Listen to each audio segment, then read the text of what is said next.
Listen to the vibes.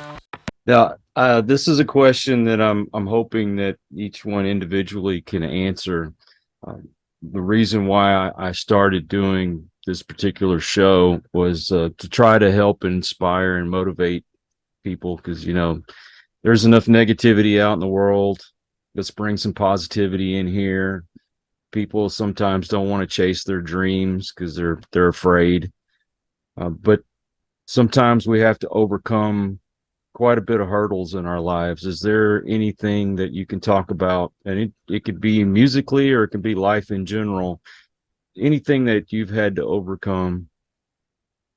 And I guess we can start in the front and work our way to the back. Which front? That way? We'll start with you. How's that? You spoke up first. Yeah, I did speak up first. Yeah. Boom. Well, I guess musically starting out, if I go back to the roots of playing saxophone, it's when I had a big move when I was 10 years old from Asheville, this mystic mountain town, to Raleigh, where I felt like my identity just got stripped away because I was in some private school concrete jungle environment. And felt like a misfit, but saxophone was the thing that I picked out right away. I knew I wanted to play music, and that thing looked the coolest. It sounded great, and it was a big locomotive since then. Pretty much everything in my life that I have, I can attribute to that, whether it's friends growing up, other musicians to play with, and in turn, music to grow together with other people. And I think that's something that is it's the backbone of what I do. I literally treat it as my identity. And yeah, I guess fast forward to the past few years, I mean, gone through quite a bit. We all did in 2020, and we came together as a tribe, and that's what we did. We made music. I mean, I went insane over here at points, just being like, how do we do this more? Like, this is the thing that I have going in my life that isn't completely falling apart. So, yeah, I guess music is always something, whether you're a listener or a musician, that you can just hold on to and know that it's going to take you along for the ride. And now, Okay, what's such a good question, and hard to think of spur of the moment. So I guess, all right, so my life mission, I feel like, is to inspire, which you had said. I just like to inspire in some way, shape, or form. And music has always been there for me, and so that's my tool and my vehicle. And something I've overcome in wanting to inspire positivity and be a positive change in the world is starting with myself, and my each moment to moment, day to day, little whatever happens, and how to overcome my feelings or address them, I guess, and help change myself in a positive way to help have that positive energy around that spreads to each person, whether it's just a smile or whatever, and just to try to find that balance in each moment of the day by day, I guess. I don't know. That's a really good question. It's a hard one to answer. Good answer, D-Train. Yeah, you did great. All right, Dan. I think I'm gonna kind of leave it to where, personally, I've been pretty fortunate. I haven't had to go through too many personal life challenges, but being super aware and super sensitive, waking up every day and seeing the balance that exists in everyday life, and just trying to put that positive foot forward for every person you meet, like D-Train said, and try to infect everyone with a little bit of love, because it doesn't cost anything at all to be nice and show love and show gratitude. And I think just day by day, taking care of the day in the moment takes care of the later. Because each day you have to overcome sometimes, so yeah, maybe each day might be a big thing to overcome. So I'm grateful each day I'm here, and try to use each moment, each thought, and each heartbeat to my best ability. And just show people grace, myself grace, not act as judge or prosecutor or attorney, just kind of act as that conduit for love and acceptance. So yeah, that's me. Let's go back to the drums. For me, it's probably it's probably shared. It's when around 2008, my father was diagnosed with kidney failure, and I've only played music with my father up to this point. So that was a point of really stopping and slowing down and not getting to play as much. We played 3 days a week. And then it went to him not being able to do anything for himself and doing dialysis and stuff like that. And so yeah, that went to like from 100 to nothing. But through that whole time, he never stopped putting his guitar down, even by himself and in his room and being in his studio. So seeing him get his new kidney and then see music push him right through his healing process, when all the doctors would say, how are you doing so well so fast, Mr. Lynn? And he's like, oh, I just play my music and keep going, and keeps his spirits up, so. And by the time he started getting better, we were starting to have some shows come along. He felt better to start booking some shows again, and you could see it really start to heal him and then heal us together as well. So yeah, those are a really powerful time in my life right there, was that for sure, and a really healing time to see how strong music is and how uplifting it is. So it helps us spread the message for the next time. And Danny's still rocking the day. Yeah, big up his dad. Comes to the studio and plays with us. Yeah, he's awesome. still playing to this day. We got a show next month. And to see him transform once again when he's on stage, I mean, like everyone's saying, we play music with Danny and it energizes us, but to see him really come to life is amazing to watch as well. Josh's dad's from Jamaica. He's an authentic Jamaican songwriter. Been doing it before all of us, except maybe Jay and Bernard, were born. Moved here in 1966, and the band's called Salem. They're great songwriting. It's a little plug for his band.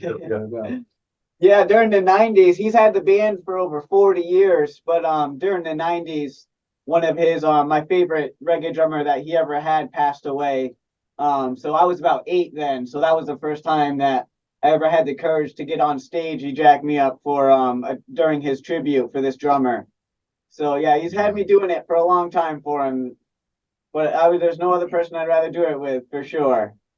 I cherish those times so much. And Josh's mom is Hawaiian, so Josh does a lot of. She's not Hawaiian. Did you know? I thought you were. No, I said, good thing he's up next.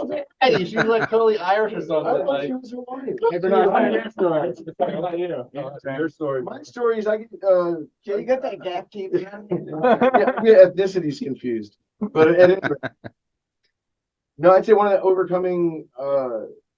overcoming something throughout my musical life was probably, the idea of trying to be a rock star or something. It's like trying to make some kind of goal out of music.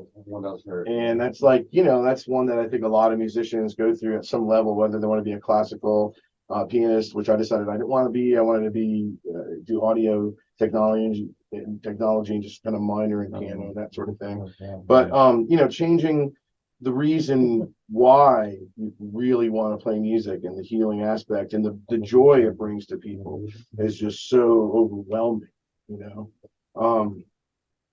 but other than that, musically, like technically, I'd say that joining these guys has been fun for me because I'd always been more of a classical pianist, trained that sort of way into prog rock and that sort of thing. And so things are really technical in a certain way. And so leading or doing improv in general never came. I was like a fish out of water. I always felt like I didn't really feel comfortable with it and that sort of thing. So playing with these guys for years now has really helped me overcome that fear, or not really fear, but just total uncomfort and discomfort of trying to make up some kind of lead and really not worry about it. Like one of our songs, "It's No Matter." No matter. Don't worry about it. Don't think about it.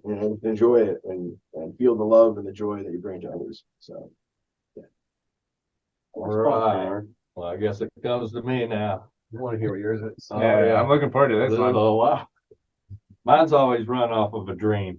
And I grew up in a whole town where, let's just say it's a good southern town.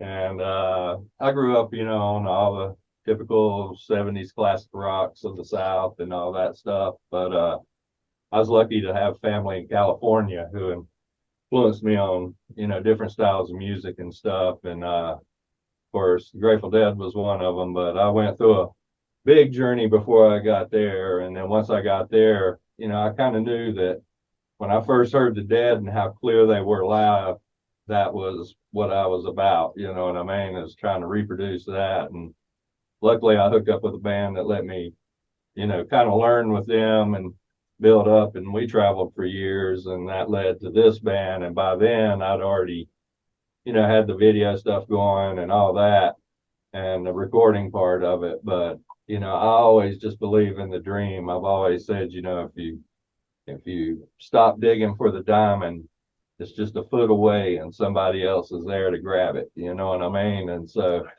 you've got to keep digging. You can never give up. You know what I mean? You just got to, because it's fun, and I'm lucky that, we're in a group that really love what we do.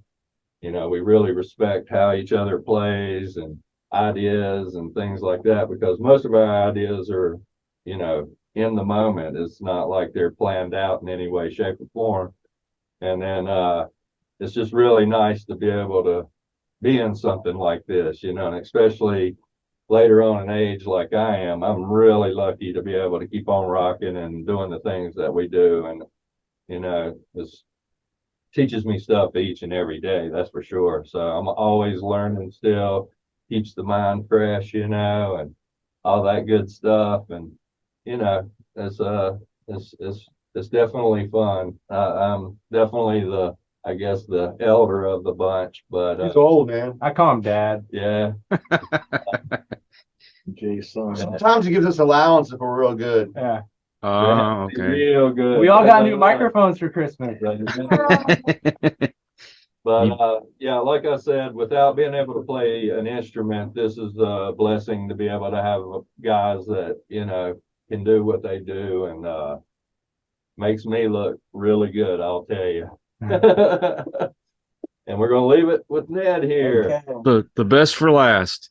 Yeah, Right. This could go so many different ways. yeah. I've had quite a few obstacles, on this journey. Taking a leap of faith, moving up here in 2005 after, I had a comfortable Caribbean band I played with in Chapel Hill I could have stayed with. I knew I could find another group of people to play with. I just had confidence that I'd find the right people, and God blessed me, and I met Dennis. And but I'd say the most recent obstacle for me personally, I had an incident because I love this plant, the marijuana plant, cannabis, and Never heard of it. this plant caused me to go to court one too many times. And they sent me to summer camp one summer, 2011. And in the midst of that summer, I had a revelation that the alcohol I was drinking was really keeping me from playing the music I wanted to play. And all of a sudden, without any forethought, I just was done drinking. And I must say, ever since I removed the alcohol from my appetite, I've really excelled playing music. I've loved music. I've picked up another instrument, started playing it. Writing songs, Writing more songs now. writing great songs. So if you feel like alcohol or anything is keeping you, holding you back, listen to that. You might get a life-changing moment, and those are the moments to take a hold of and change your life. So I give thanks every day, because just getting out of bed can be something to overcome for many people. I understand So that. being able to get out of bed and get up and stretch, that's a blessing. And, I consider myself a gratefultarian, and it's no joke. I give thanks just being able to breathe in this moment, having this opportunity with you, telling these stories, being with these folks. It's quite a blessing. It's magnificent. So thank you once again. Y'all really appreciate this moment. Yeah, Oh, it's a blessing for me as well. I can't tell you how much I appreciate